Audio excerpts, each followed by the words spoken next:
Sebenarnya apa yang terjadi? Saya mau dengar yang sebenarnya. Kami sempat ribut, dan pakai kekuatanku karena dia maksa. Hanya itu, ribut biasa. Kau pakai kekuatanmu ke anakku sampai dia pingsan seharian penuh. Pasti ada yang kau tutupi. Aku gak nyangka kekuatan vampirnya bakal beraksi kayak gitu. Kekuatan itu tidak stabil. Harusnya kamu lebih paham.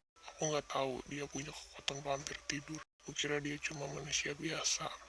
Gimana aku bisa tahu bakal kayak gitu? Kamu harusnya mikirin resiko. Kalau anakku mati bagaimana?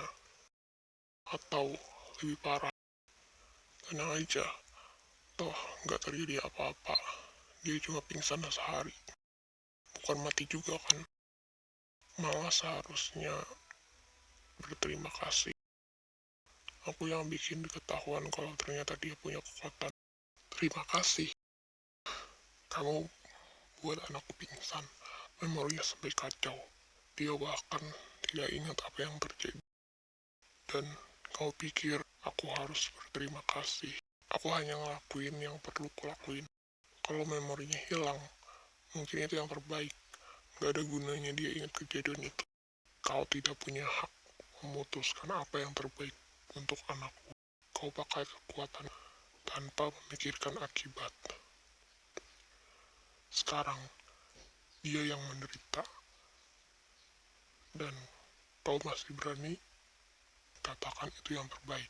Apa sebenarnya masalahmu dengan anakku?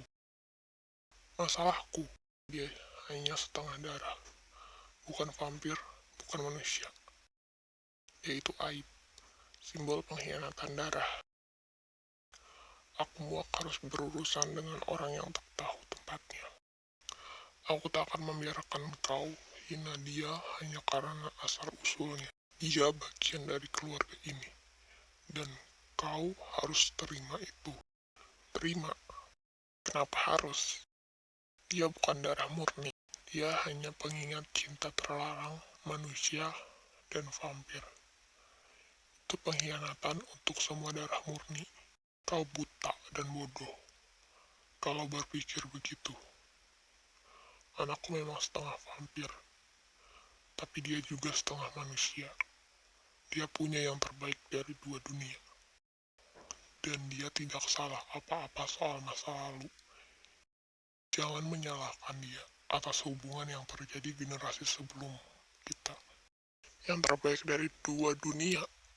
Jangan buat aku ketawa. Jadi setengah vampir hanya membuat dia lemah dan tidak stabil. Dia tidak bisa jadi manusia, tidak bisa jadi vampir. Aku tidak menyalahkan dia soal masa lalu. Aku hanya mengingatkan kalau darah campuran itu hasil pengkhianatan. Jadi, mereka ngomong kayak gitu tentang aku. Ada apa? Kok tiba-tiba diem? Makanannya nggak enak ya? Aku udah kenyang. Kamu yakin? Katanya pucat. Aku nggak apa-apa. Kalau gitu istirahat ya. Kamu udah cukup capek hari ini. Kita bakal balik ke kota beberapa hari lagi. Ada urusan harus papa selesaikan. Aku punya kekuatan tidur kan. Itu alasan kalian bawa aku ke sini. Tapi karena kekuatanku kebetulan kebangkit duluan gara-gara Damian, apa itu bakal balik tidur lagi? Benar, kamu memang punya kekuatan vampir tidur. Itu salah satu alasan kami bawa kamu ke sini. Biar kamu bisa belajar kendaliin kekuatanmu. Tapi gara-gara Damian, kekuatanmu kebangkit lebih cepat. Itu nggak bakal hilang lagi. Aku sekarang bisa dengar lebih tajam, kayak vampir lain. Kamu dengar pembicaraan kami tadi, ya. Menurut Papa gimana? Papa tahu kamu pasti sakit hati. Tapi dengar ya, kamu bukan aib. Kamu itu unik. Kamu istimewa. Jangan pernah malu sama asal-usulmu. Kami keluargamu, sayang sama kamu apa adanya. Papamu benar. Kamu anak kami. Darah campuran atau bukan, kamu berharga buat kami. Jangan dengerin Damian atau siapapun. Kamu itu spesial. Aku boleh keluar. Boleh, tapi jangan jauh-jauh. Tetap di sekitar sini.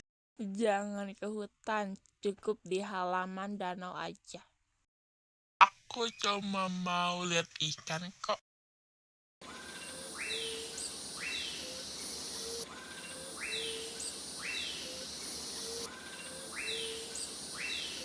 Jadi kekuatan tidur sepupu kita bangkit juga ya. Dia bisa dengar kayak kita. Kelihatannya gitu. Dan dia dengar semua yang kita obrolin tadi. Lo udah minta maaf sama dia belum? Minta maaf? Ngapain? Gue gak nyesel sama sekali. Semua yang gue lakuin memang fakta.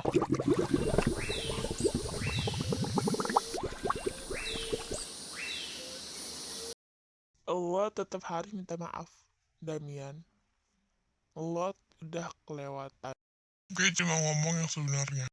Kalau dia gak kuat dengar kenyataan, itu bukan urusan gue.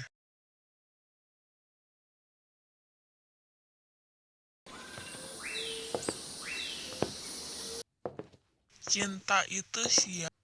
Semoga nenek benar-benar cintai dan mencintai.